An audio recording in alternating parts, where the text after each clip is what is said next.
Hello everyone, welcome to today's lecture. This is Dr. Manisha Mirtha and today I would be speaking on procedural democracy and its critique. We've already had one lecture on this topic and today we will be continuing with the part 2 of this topic. If we just go through what we had dealt in the previous lecture on procedural democracy for a better understanding of the concept.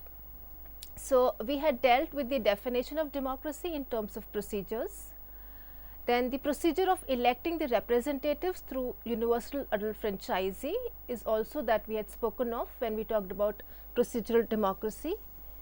Obviously, this also includes the procedure to remove them also if the need be. The idea was supported by Schumpeter, Robert Dahl, etc. They had defined it as a pure matter of procedures, explicitly avoiding other substantial objectives. Election is considered to be the central procedure of procedural democracy, and for proceduralist there is no independent truth of matter. Any truth can only and only be determined as a result of some procedures. This is something that we have already done. Starting from here, let's proceed. So, as I had said in the last lecture that for a holistic understanding of procedural democracy, we also need to understand what substantive democracy is. So, successful democracy is a holistic idea and it encompasses both procedural aspects, which is the political equality, effective institutions, free and fair elections, legislative assemblies, constitutional governments, good voter turnout, etc. And the substantive aspects, for example, socio-economic equality of citizens, tolerance for different opinions, ruler accountability, respect for rules, and a strong political engagement. So, both these aspects are complementary to each other and also dependent on each other. They reinforce one another and also interfere with one another. Socio-economic inequality will interfere with the achievement of political equality. Thus, successful functioning of procedural aspects of democracy requires some aspects of substantive tolerance, equality, etc. So, what they are trying to say over here is that these two concepts of democracy, procedural and substantive, they cannot function without the other. They reinforce one another, they will also interfere with one another. And the example which is here, which says that socio-economic inequality will definitely interfere with the achievement of political equality. So, if the substantive aspect is not in place, however good procedures you might have in place, they will not be able to function properly. So, therefore, successful functioning of both the aspects together is required. Trying to gain a further understanding of what substantive democracy is, which is also known as deliberative democracy or real democracy, it is something which goes beyond the mere procedural aspects of democratic governance and emphasizes the quality of democratic outcomes and the active participation of citizens in decision making processes. In a substantive democracy, the focus is on ensuring that the values and principles of democracy are effectively realized in practice, leading to more meaningful and inclusive forms of governance. So, substantive democracy is something which is talking about the values, the principles, the goals, the outcomes of a democracy. It is not restricting itself only to the procedures or the formal mechanisms or the established procedures. It is something which is trying to go beyond the formal procedures. Substantive democracy tries to go beyond the formal procedures.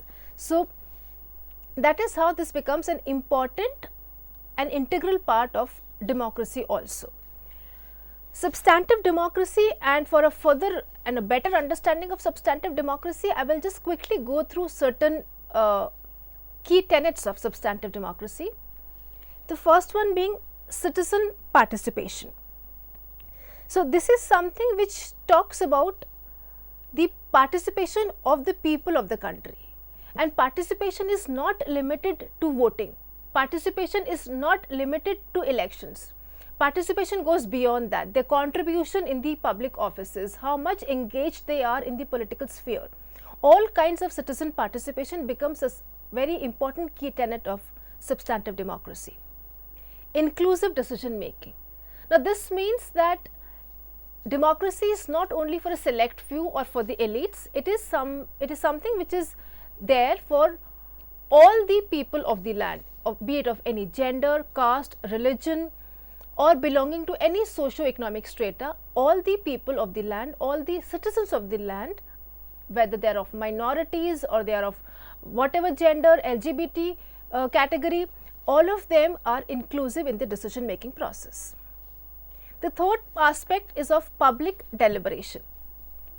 Now, this talks about that substantive democracy places a lot of importance on open dialogue, on communication, on putting your thoughts into words.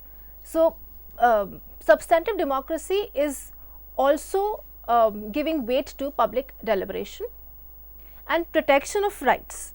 So, substantive democracy is a kind of a robust mechanism which ensures that the people of the country, especially if they belong to the minority, they are safeguarded against the tyranny of the majority.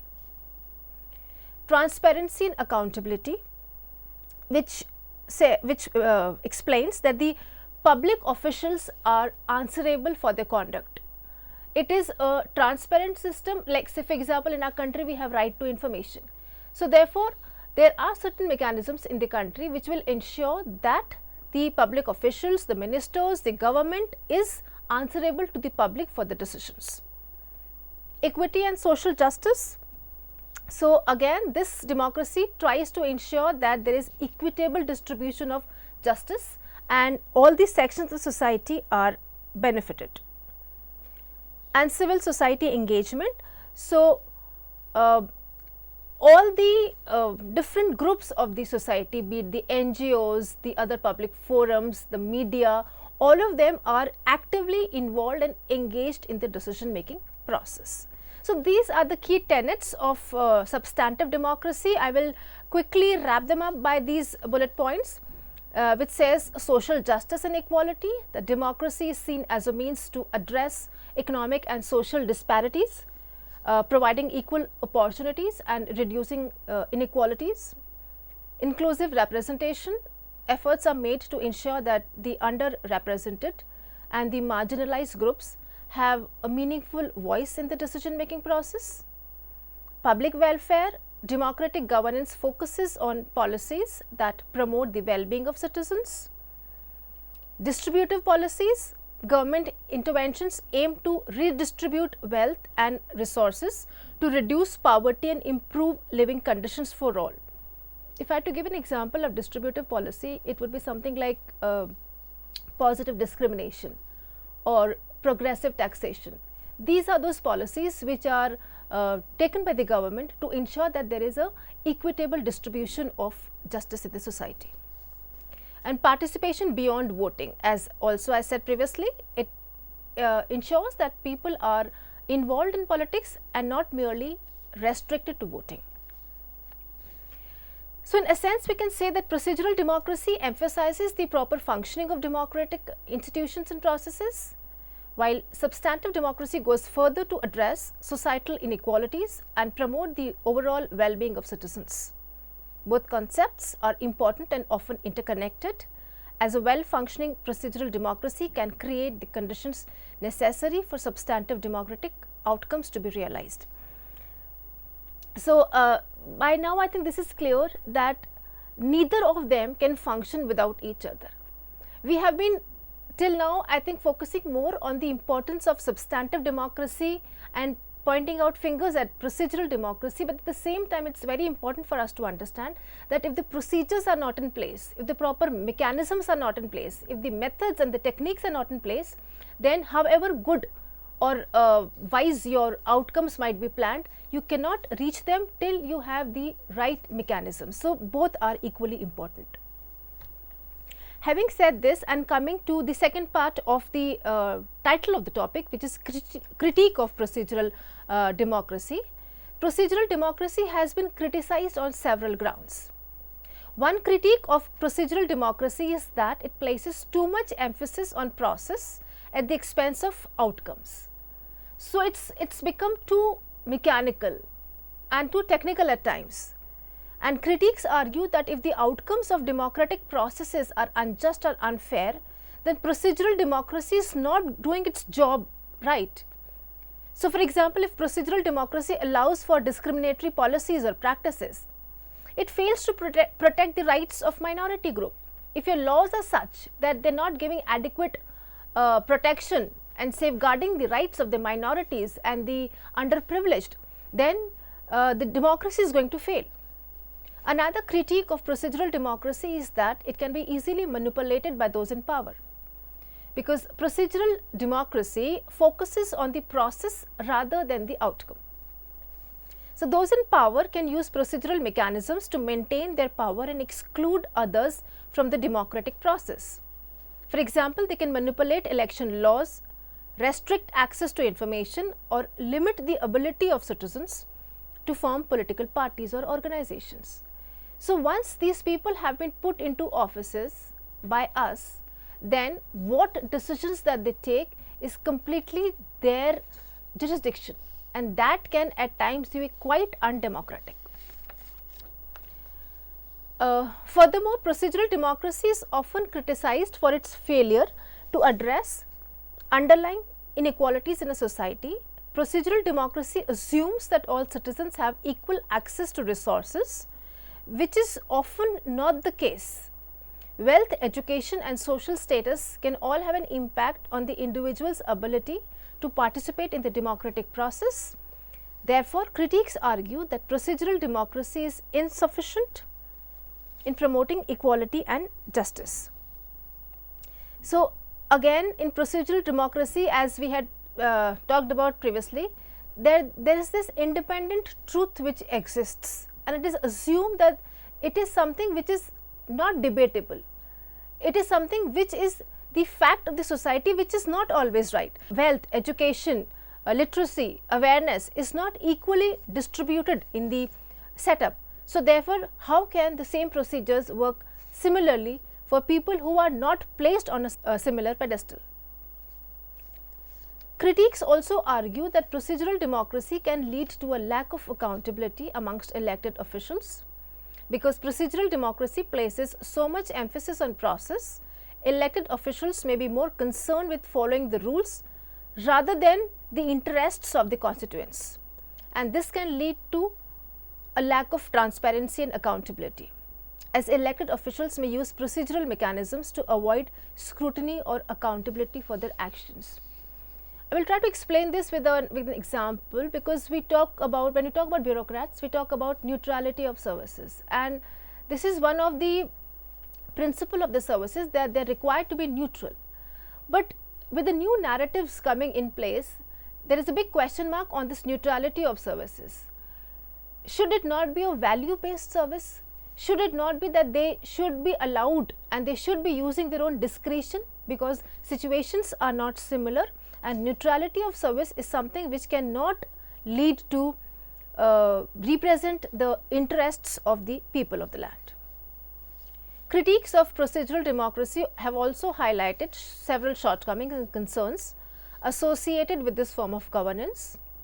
So, while this procedural democracy aims to provide a fair and organized framework for decision making, these critiques emphasize potential limitations, and it is important to note that these critiques do not necessarily negate the value of procedural democracy, but rather call for its refinement.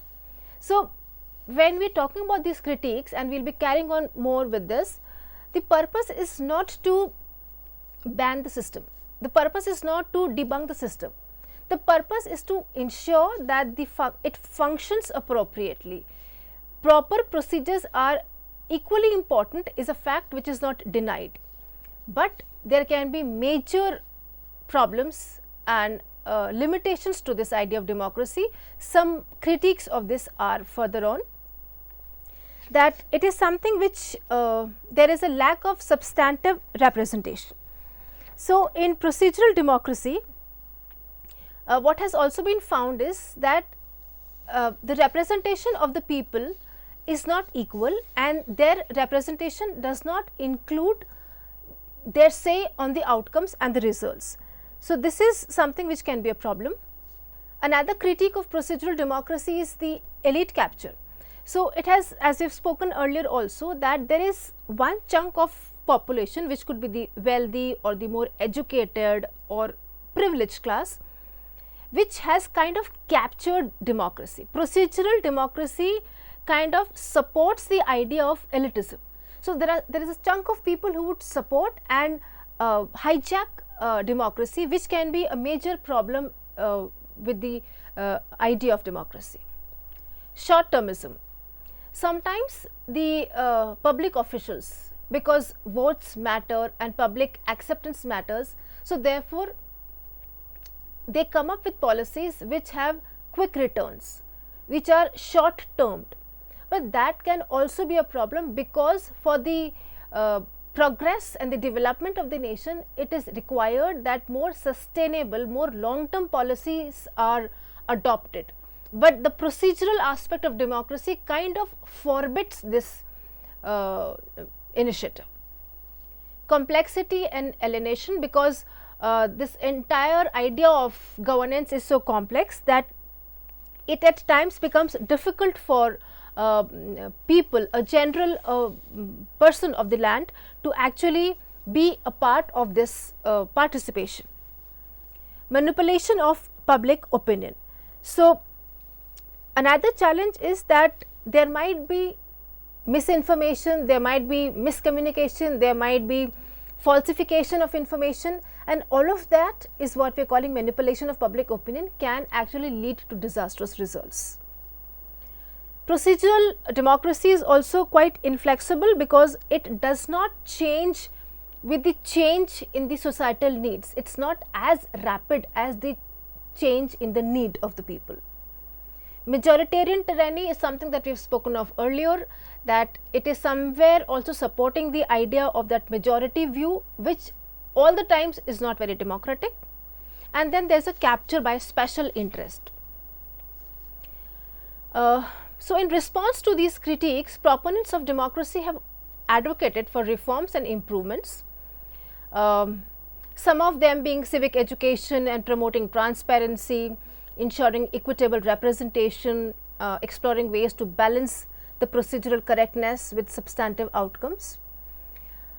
It is important to recognize that procedural democracy, like any other system, is not immune to flaws, but constant and ongoing efforts have to be taken care of to refine and improve the democratic process, because that is what can actually help deal with and mitigate these concerns. How India fares. So, after having understood what procedural democracy is and what substantive democracy is, and critiquing procedural democracy, let us try to see where does India stand, how India fares.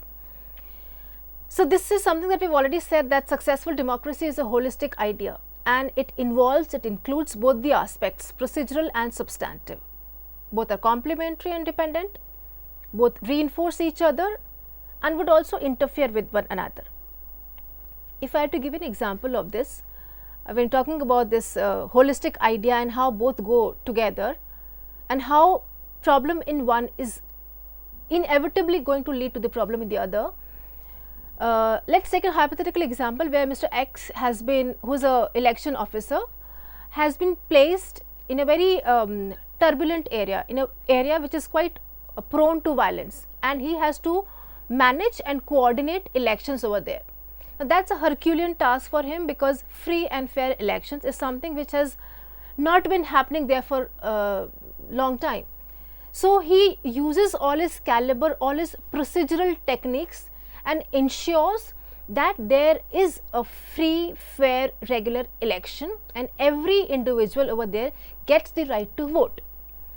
Now, the problem over here is democracy secured through this? Because this was the procedural aspect of it. The mechanisms were taken care of and there was proper coordination and elections were held.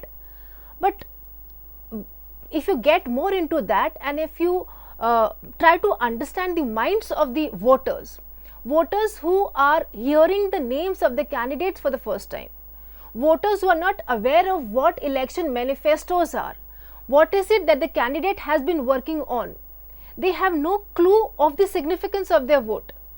So, even if the procedures are placed in shape, do you think democracy is secured? Because the person who is coming to vote has no idea of the value of his vote and the person for whom he is voting and the manifesto of the candidate. So, till this part is also taken care of, this substantive part is also taken care of, procedural democracy, however good it might be, will not function well. And the other side of it, if you look at it, supposing that it's a very informed citizenry and they're aware of their rights and they know what they want for themselves, but the procedures are not in place, elections are not happening, a lot of rigging is happening, there's false practices happening during elections. So, then even if they are informed, the outcome of the democratic ideal is not secure. So, the point over here is that both substantive and procedural democracy have to go hand in hand if democracy has to be safeguarded. India has been to an extent successful in implementation of the procedural aspect, but the substantive front is something which is still not very positive for India. Indian democracy is endured rather well in a multi-ethnic, linguistically diverse and rather large country with a billion people. People's faith and moral approval of democracy continues despite distaste with corruption and criminalization of politics. Procedural democracy continues to give rise to national consciousness amongst people who have used the space to unsettle antecedent structures of power and demand accountability and attempt towards substantive outcome. We all know India is a very diverse, heterogeneous, multicultural society. In spite of, and it's very difficult to hold a true democracy in such a state. In spite of that, we have been to a large extent able to secure the sanctity of the procedural aspects, but the substantive aspect where we are talking about attempt towards the outcomes is something which India needs to work more on. It has been largely agreed that procedural democracy functions well, elections are held regularly, the constitutionally mandated institutions like the Supreme Court, the High Court, the Office of the President, the Election Commission, all of these are functioning appropriately. We are very proud of the elections, the work of the Election Commission. We have had 17 general elections till now and we have been able to conduct them successfully. So, therefore, the procedural aspect is quite intact, but it has been argued that the success of procedural democracy has also been made possible due to reasons, many of which predate independence and can be traced to writings of the constitution. First, the then ruling political parties' inclusive nature and political dominance effectively achieved grand coalition cabinets with ministers of different linguistic, regional and religious groups. Secondly, Indian democracy ensured cultural autonomy by making state and linguistic boundaries roughly coincide, giving religious minorities rights to open their educational institutions. And lastly, the Indian cabinet has provided proportional representation to minorities and reserved seats for the scheduled castes, tribes and OBCs who have been benefited from these quotas which have been provided to them. Again, as I said, substantive goals have been at times overlooked. Participation in a democratic process does not always lead to transformation of a democratic polity. it requires more than that.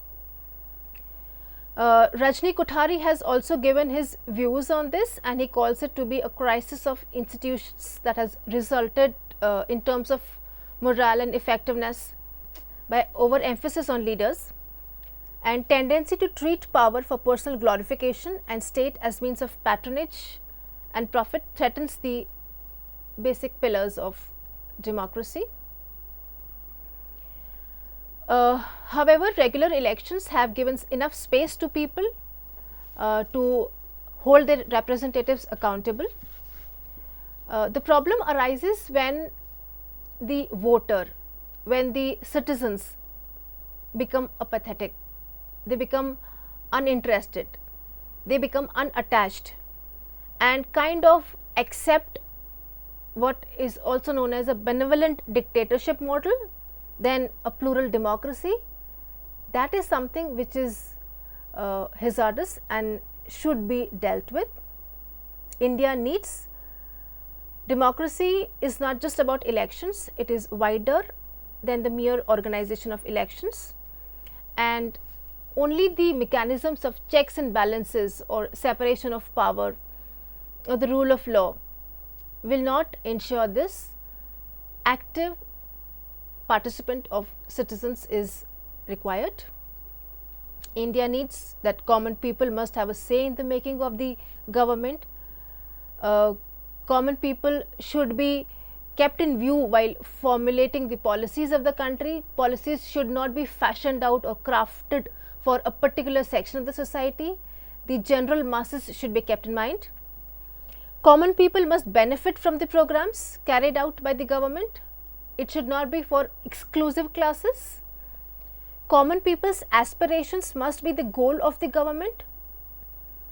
Common people should be given the central role in making those decisions which directly affect their lives. So, if there is something which is completely and directly going to affect my life in a democratic setup, I think I need to have a say. Common people must also have the power to change the government if it does not improve their lives in a positive way. I go way back and I just quote John Locke, who had said that people should have the power to dethrone the government if it gets arbitrary or tyrannical, and it still rings true that that power should be there with people of a democratic country. Let the fruits of democracy reach the common person, and this is how democracy should be redesigned in India. What is required is substantive democracy. Keeping in mind the democratic setup of India, a few suggestions are given here. The first one being enhance civic education and engagement. It's important that you have a literate and informed citizenry to give you the required suggestions. You need to strengthen the accountability and transparency. So, the public officials should be accountable. There should be proper mechanisms to ensure their accountability and their transparency. We need to reform our electoral system because there are at times fraudulent practices. So, therefore, we need to revise the entire election process also. We need to empower civil society and media. Media, the fourth pillar of democracy, has to be empowered more. There has to be deliberative democracy. The participation of the people should be widened. There should be decentralization, and the local governance should also be taken into consideration. Digital innovation, with the changing of technology, the digital innovation should also be incorporated in enhancing democracy. You can have online portals for suggestions and feedback. Inclusive representation should be there. A continuous evaluation and feedback system should also be introduced to get to know the outcome of the policies. And last but not the least, ethical leadership and political culture. So, in conclusion, I would like to say that procedural democracy is a form of democracy that emphasizes fair and transparent procedures in decision making rather than the outcomes. Critics have argued that procedural democracy places too much emphasis on process at the expense of outcomes, and can be manipulated by those in power, and a few other problems that we have talked about previously.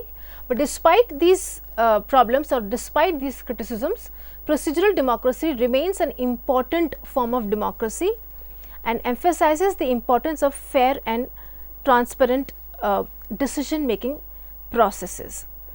So, a quick summary of what we spoke today. We started with procedural democracy, compared it with substantive democracy. We try to gain a better understanding of substantive democracy. Then we critiqued the idea of procedural democracy. We also try to understand how India fares in this democratic setup, a few suggestions and conclusions. I hope that was beneficial for you. Thank you.